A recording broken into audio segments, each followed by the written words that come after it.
Allora, all'indomani del voto, un risultato senz'altro deludente per la Lega che forse sperava qualcosa di più.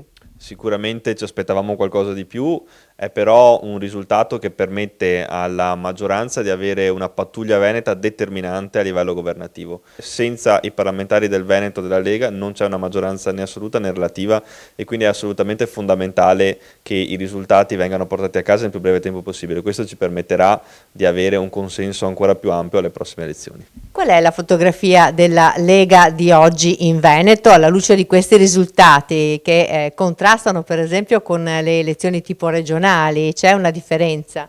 Beh, tanto stiamo parlando di due elezioni completamente diverse, stiamo parlando di elezioni politiche a seguito di 2 anni di esperienza del governo di unità nazionale con altre forze politiche che sicuramente ci ha penalizzato, insomma i dati lo dimostrano. L'alleanza come sarà? Terrà questa alleanza? Ci sono gli occhi di tutto il mondo puntati e già tutta anche una serie di titoli dei giornali internazionali che parlano di un'ultradestra al governo dell'Italia. Ma di ultradestra ne abbiamo sempre sentito parlare in questi anni come se fosse una sciagura, in realtà finalmente abbiamo un governo di centrodestra dopo molti anni e noi dovremmo dimostrare compattezza, ma questo non significa che dobbiamo fare dei passi indietro sulle grandi battaglie che aspettano i veneti, in particolare il tema dell'autonomia. Salvini rimarrà al comando?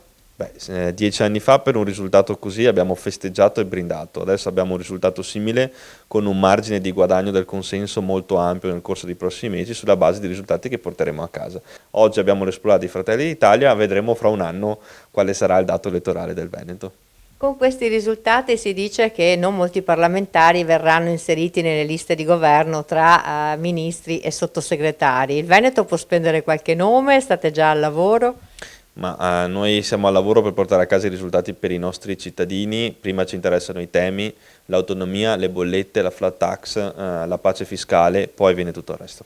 Ci sono già i primi conflitti, prese di posizione, penso a Roberto Marcato, ma c'era il precedente di Padova che ha bruciato e questo. Che cosa bisogna cambiare e cosa metterete in campo per svoltare? Beh, mi pare che il dibattito interno in Lega non è mai mancato, non sia mai mancato e insomma queste uscite non siano mai mancate soprattutto negli ultimi 2 anni. Poi i dati territorio per di territorio dimostreranno chi ha lavorato nel proprio comune e chi non ha lavorato.